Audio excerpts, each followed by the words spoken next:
Hey all, welcome to my channel Literature with Priya. இன்னைக்கு நம்ம வீடியோவில் ஃப்ரான்ஸ் காஃப்கா அவர்களுடைய மெட்டமார்ஃபோசிஸ் அப்படிங்கிற நாவலாவோட சம்மரி தான் பார்க்க போகிறோம். மெட்டமார்ஃபோசிஸ் அப்படின்னாலே ஒரு ஃபார்ம்லேருந்து இன்னொரு ஃபார்முக்கு ட்ரான்ஸ்ஃபார்ம் ஆகிறது தான் வந்து மெட்டமார்ஃபோசிஸ்னு சொல்லுவாங்க. ஸோ அந்த டைட்டிலுக்கு ஏற்ற மாதிரி இங்கே வந்து நம்ம ப்ரொட்டகனிஸ்ட் வந்து மெட்டமார்ஃபோசிஸ் வந்து அவங்களுக்கு வந்து நடக்கும். ஸோ அது பேஸ் பண்ணி தான் ஹோல் ஸ்டோரி ரன் ஆகும். Okay, now let's get into the summary. First வந்து கிரிகர் சாம்சா அவங்க தான் வந்து நம்ம ப்ரொட்டகனிஸ்ட். தூங்கிட்டு இருக்காங்க. வேக்கப் பண்ணி பார்க்கும்போது he is no longer a human being. டக்குன்னு பார்த்தா he has been transform into a insect. ஒரு லார்ஜ் இன்செக்டாக வந்து ட்ரான்ஸ்ஃபார்ம் ஆகி இருக்கார். பட் அவர் ட்ரான்ஸ்ஃபார்ம் ஆகியிருக்கிறது கூட ஃபர்ஸ்ட் நினைக்கல. இப்போ நம்மளாக இருந்தால் டக்குன்னு எந்திரிச்சு பார்க்கும்போது ஒரு இன்செக்டாக ட்ரான்ஸ்ஃபார்ம் ஆகியிருந்தோம் அப்படின்னா we will only think about that. But அவரோட தாட்ஸ் எல்லாமே அவருடைய ஒர்க் மேலே தான் வந்து இருக்குது. டைம் ஆச்சே, ஒர்க்குக்கு போகலைன்னா பாஸ் வந்து கடுப்பாகிடுவாங்களே, நம்ம ஒர்க்குக்கு போகணுமேன்னு சொல்லிட்டு அவரோட தாட்ஸ் ஃபுல்லாக ஒர்க் மேலே மட்டும்தான் இருக்குது. He struggling to get up from the bed because வந்து இன்செக்ட் ஃபார்ம் வந்து அவருக்கு ஃபெமிலியர் கிடையாதுல்ல. Till the night he slept into the bed, he was a human. But திடீர்னு மார்னிங் எந்திரிக்கும் போது he has been suddenly transformed into insect. So இது ரொம்பவே ஒரு அப்சர்டான ஒரு கான்செப்ட் மாதிரி தான் இருக்குது. ஸோ இந்த கான்செப்ட் வந்து என்ன சொல்லுவோம் அப்படின்னா காஃப்காயஸ்க்குன்னு சொல்லி ஒரு டேர்ம் மூலியமாக ரெப்ரசன்ட் பண்ணுவோம். ஓகே, இப்போ என்ன ஆகுது அப்படின்னா அவர் வந்து ட்ரை பண்ணி பார்க்குறாரு, அவரால் எந்திரிக்க முடியல. டைம் ஆச்சு. இன்னும் வந்து எல்லாருமே என்ன நினச்சிட்ருப்பாங்க அப்படின்னா அவர் ஒர்க்குக்கு போயிட்டாங்கன்னு நினச்சிட்ருப்பாங்க அவங்க ஃபேமிலியில். ஏன்னா அவர் வந்து ஒரு ட்ராவலிங் சேல்ஸ்மேனாக இருப்பார். ஸோ அவர் ஏர்லி மார்னிங் எந்திரிச்சு ஒர்க்குக்கு போகிறதுல அவர் வந்து ரொம்பவே கான்சன்ட்ரேட்டடாக ரொம்ப ஃபோக்கஸ்டாக இருப்பார் ஒர்க் மேலே. ஏன்னா அவங்களோட ஃபேமிலியில் இருக்க எல்லாருக்குமே, அவங்க ஃபாதர், மதர், சிஸ்டர் எல்லாருக்குமே வந்து இவர் தான் வந்து ப்ரொவைட் பண்ணிகிட்ருக்காரு. அதே மாதிரி அவங்களுக்கு இருக்க டெப்ட்டும் வந்து இவர் தான் வந்து கிளியர் பண்ணிகிட்டு இருப்பார். So the whole family is relied on the income of Gregor. இந்த மாதிரி டைமில் தான் இது வந்து நடக்குது. அவர் இன்னும் வரலேங்கவும் அவருடைய பாஸே வந்து நேரில் வந்துட்டார். அப்போ தான் வந்து ஃபேமிலியில் இருக்கவங்க ரியலைஸ் பண்ணுறாங்க இன்னும் கிரிகர் வந்து ஒர்க்குக்கு போகல அப்படின்னு சொல்லிட்டு. So they are somehow convince that எப்படியா இருந்தாலும் அவன் டெய்லி போயிடுவான், பட் இன்றைக்கி போகல அப்படின்னா மேபி சீரியஸ்லி இல்லை இருக்கலாம் அப்படின்னு சொல்லிட்டு everyone is trying to open the door. They are knocking on the door.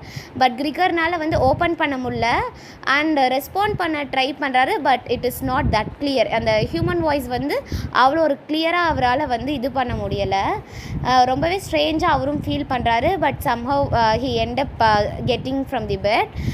Manage பண்ணி கொஞ்சம் கொஞ்சமாக வந்து எந்திரிச்சு அந்த டோர்கிட்ட வந்து வந்துடுறாரு.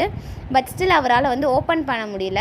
அவர் ட்ரை பண்ணிகிட்டு இருக்கும்போது எல்லோரும் வந்து ரொம்ப நாக் பண்ணுறாங்க, நிறையா கூப்பிட்டுட்டே இருக்காங்க. அவங்க சிஸ்டர் ஆகட்டும், மதர் ஆகட்டும், ஃபாதர், பாஸ் எல்லாருமே வந்து கூப்பிட்றாங்க. கிரிகர் என்ன பண்ணுற, வா வேலைக்கு டைம் ஆச்சு, அந்த மாதிரி சொல்லிட்டு இருக்காங்க. அண்ட் பாஸ் வந்து ஒரு கட்டத்துக்கு மேலே த்ரெட்டன் பண்ணவும் ஆரம்பிச்சார். இப்போ நீ வரல அப்படின்னா உன்னை வேலை விட்டு தூக்கிடுவேங்கிற மாதிரி. ஸோ அவரெல்லாம் கஷ்டப்பட்டு ட்ரை பண்ணி டோரும் வந்து இப்போ ஓப்பன் பண்ணிட்டாரு. அவரோட அந்த ட்ரான்ஸ்ஃபார்ம்டு அந்த ஒரு இதை ஃபிகர் பார்த்தோன்னே பாஸ் வந்து தெரிச்சு ஓடிடுறாங்க. அவங்க சிஸ்டரும் வந்து ஷாக்காக பார்க்குறாங்க. அவங்க மதர் வந்து ஃபெயிண்ட் ஆகிடுறாங்க. அவங்க ஃபாதர் வந்து வேகமாக உள்ளே தள்ளி கதவை சாத்திடுறாரு. ஸோ அவங்க யாராலையுமே இதை வந்து நம்ப முடியல, கிரிகர் வந்து இந்த மாதிரி ட்ரான்ஸ்ஃபார்ம் ஆகிட்டானா அப்படின்னு சொல்லிட்டு. ஹோல் ஃபேமிலியுமே வந்து ஷாக்காகவும் கன்சர்ன்டாகவும் இருக்காங்க. அதுக்கப்புறமா வந்து அவர் கொஞ்சம் கொஞ்சமாக ட்ரை பண்ணி அவரோட இன்செக்ட் ஃபார்முக்கு அடாப்ட் ஆக ட்ரை பண்ணுறாரு. அப்படியே கொஞ்சம் கொஞ்சமாக ரூம்லலாம் மூவ் பண்ண ட்ரை பண்ணுறாரு. அவங்களோட சிஸ்டர் வந்து ரொம்ப கேரிங்காக வந்து கிரிகருக்கு ஃபுட்டெல்லாம் கொண்டு வந்து வைக்கிறாங்க. அவர் அந்த மாதிரி அவங்க சிஸ்டர் பேர் வந்து கிரீட். அவங்க வந்து ஃபுட் வந்து கொண்டு வந்து வைக்கும்போது அவங்க பயந்துடக்கூடாது அப்படிங்கிறதுக்காக அவர் என்ன பண்ணிடுறாரு, கவுச் கடியில் போய் ஒளிஞ்சிக்கிறாரு. அவங்க போனதுக்கப்புறம் வந்து சாப்பிட்றாரு. But he is no longer that human பீயிங்கில் இன்செக்டாக மாறிட்டார். ஸோ அவருக்கு நம்ம ஹியூமன் பீயிங் சாப்பிட்ற ஃபுட்டெல்லாம் வந்து பிடிக்காமல் போயிடுச்சு. அவருக்கு பிடிச்ச மில்க்கு கூட வந்து இப்போ அவருக்கு வந்து பிடிக்கல.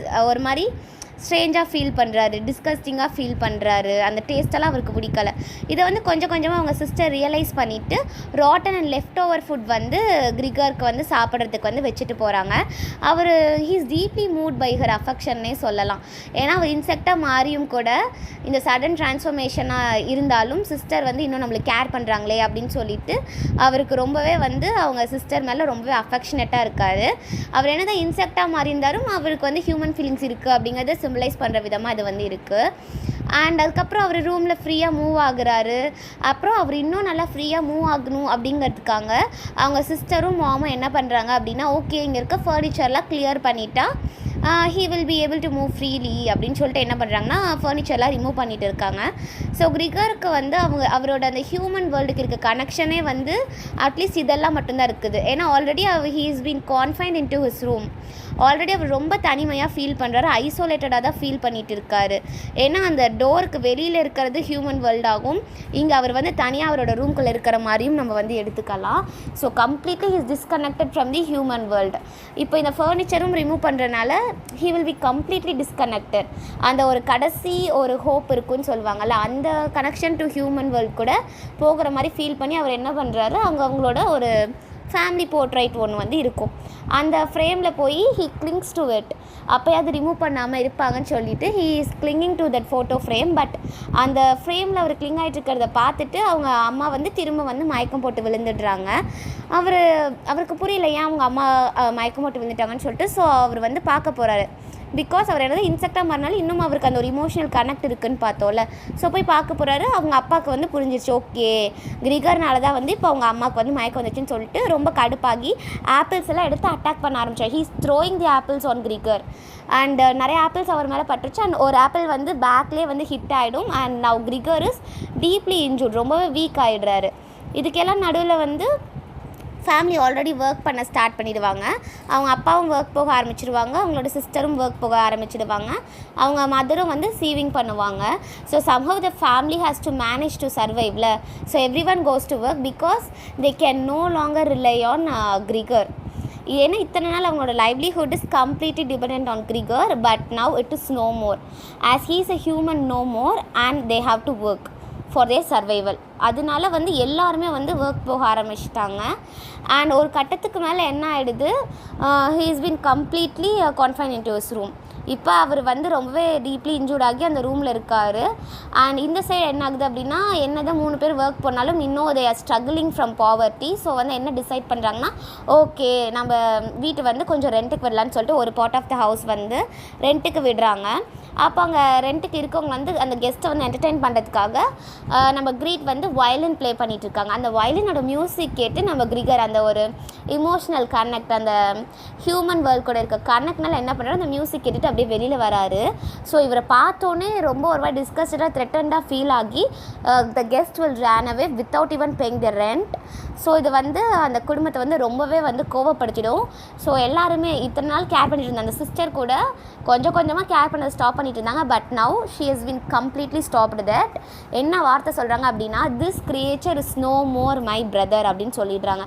ஸோ இந்த கிரியேச்சர் வந்து என்னோட பிரதர் இனி கிடையாது, இந்த கிரியேச்சர் வந்து நம்மளுக்கு பேர்டனாக இருக்குது, somehow we should get rid of it as soon as possible அப்படிங்கிற மாதிரி வேர்டிங்ஸ் வந்து அவங்க ஃபேமிலியில் இருக்க எல்லாரும் சொன்னதை கேட்டோடனே கிரிகர் வந்து மனசுடைஞ்சு போயிடுறாரு. ஸோ இப்போ அவர் வந்து அவரோட ரூம்குள்ளே போயிட்டு கதவை சாத்திக்கிறாரு. he is completely broken because once யாருக்காக அவர் வந்து இப்படியெல்லாம் உழைச்சிட்டு இருந்தாரோ, மார்னிங்லேருந்து டில் யாருக்காக வந்து இவ்வளோ எல்லாம் உழைச்சிட்டு இருந்தாரோ, இப்போ அந்த ஃபேமிலியை வந்து அவர் வந்து அபேண்டன் பண்ணிடுச்சு. ஸோ வந்து ரொம்பவே மனசு உடஞ்சி போய் அவங்க ரூம்குள்ளே போய் சாத்திட்டாங்க. நெக்ஸ்ட் மார்னிங் பார்த்தோம் அப்படின்னா மெய்ட் வந்து இன்ஃபார்ம் பண்ணுறாங்க, இந்த மாதிரி கிரிகர் வந்து இறந்துட்டாங்க அப்படின்னு சொல்லிட்டு. ஸோ அந்த இன்செக்ட் ஃபார்மில் இருக்க கிரிகர் வந்து இறந்துட்டாரு. இதை பற்றி அவங்க ஃபேமிலி ஃபீல் கூட பண்ணல. தே ஃபீல் ரிலீவ்டு, ஓகே அப்பாட ஒரு தொல்லை போச்சு அப்படிங்கிற மாதிரி they feel relieved. அண்ட் வந்து என்ன பண்ணிடுறாங்க, 1 day ஆஃப் எடுத்துகிட்டு எல்லோரும் போய் வெளியில் போய் டைம் ஸ்பெண்ட் பண்ணுறாங்க. அண்ட் இப்போ வந்து அவங்க பேரண்ட்ஸ் நோட் பண்ணுறாங்க, okay Grete is attained the marriageable age அப்படின்னு சொல்லிட்டு, ஓகே ஸோ வந்து கிரீட் வந்து வளர்ந்துட்டா அந்த மாதிரி சொல்லி ஸ்டோரி வந்து கம்ப்ளீட் ஆகுது. ஸோ இது என்ன சொல்லுது அப்படின்னா, the family has completely moved from that. And so இந்த நாவலாவோட மெயின் தீம் என்னென்னு பார்த்தோம் அப்படின்னா, dehumanisation, loss of identity, alienation, isolation and absurdism, existentialism எல்லாமே இதோட தீம்ஸில் வந்து வரும். இது வந்து நம்ம ரொம்ப அப்சர்டாக இருக்குதுன்னு நினைக்கலாம். பட் ஸ்டில் நம்ம ரியல் லைஃப்பில் எடுத்துக்கிட்டோம் அப்படின்னா, வீட்டில் ஒரு வயசானவங்க இருக்காங்க அப்படின்னா நம்ம அப்படி தானே ட்ரீட் பண்ணுவோம். ஃபர்ஸ்ட் இனிஷியல் டேஸில் அவங்களுக்கு உடம்பு சரியில்லாத போது we will be so caring. நம்மளுக்கு அவங்கள பிடிக்கும் தான் இல்லைன்னு இல்லை, பட் ஸ்டில் ரொம்ப இயராக வந்து அவங்கள கேர் பண்ணிகிட்டே இருக்கும்போது ஒரு கட்டத்துக்கு மேலே we will feel disgusted and irritated, somehow okay we should get rid of this burden அப்படிங்கிற தாட்டுக்கு தான் நம்மளும் வந்துடுவோம். ஸோ அந்த மாதிரி ஒரு ஸ்டோரியாக தான் வந்து இந்த மெட்டமார்ஃபோசிஸ் வந்து இருக்குது. Hope you all like the summary of this video. For more such videos, do subscribe my channel. Thank you.